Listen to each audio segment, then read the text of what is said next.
The Berlin U.S. Military Veterans Association are former U.S. military who served in Berlin. They meet every year, and then every fourth year they travel to Berlin. Many of the veterans are in their 80s, and traveling to Berlin for a week is by no means easy for them. But they all love to revisit a city they saw reborn after the Second World War. Some only spent 1 to 2 years of their lives in Berlin, but all have vivid memories.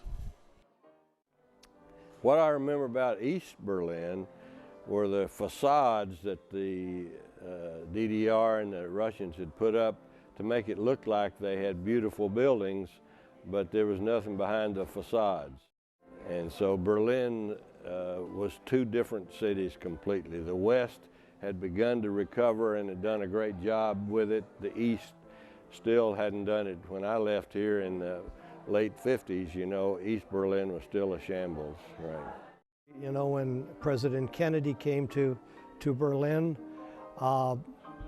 then of course when he was assassinated, the outpouring that came from the people of Berlin was outstanding.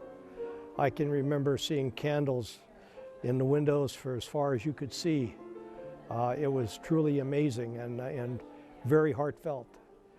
And General Clays, you find out whose tanks they are, because if they're East German, we go to war. So the colonel turns me and he says, "Vern, take my driver and go over to the east and identify the tanks as Soviet or East German." So we went over there, pulled in behind the tanks and got out. There was nobody around.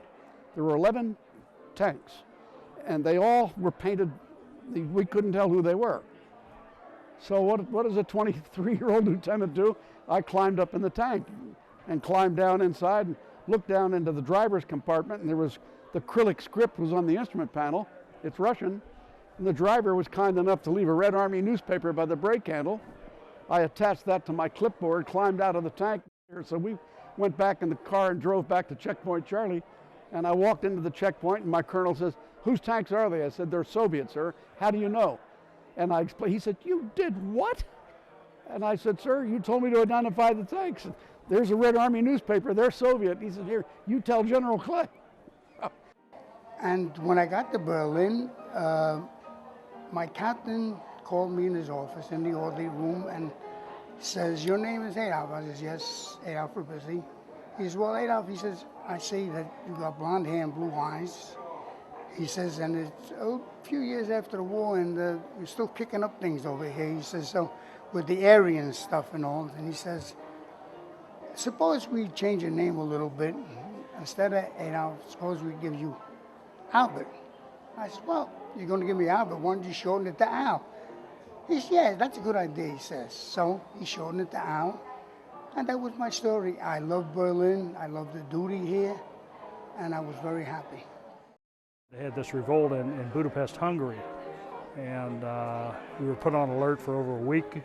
Took all our field gear, had our rifles, put them in our trucks, and all we had to draw was our ammunition should in fact the Russians invade Berlin. But it's the only time I felt threatened, and I was quite concerned about it. But it passed, and 6 months later I was back in the States. Color guard, post the colors. Please join in and be the pledge of allegiance to the flag. I pledge allegiance to the flag of the United States of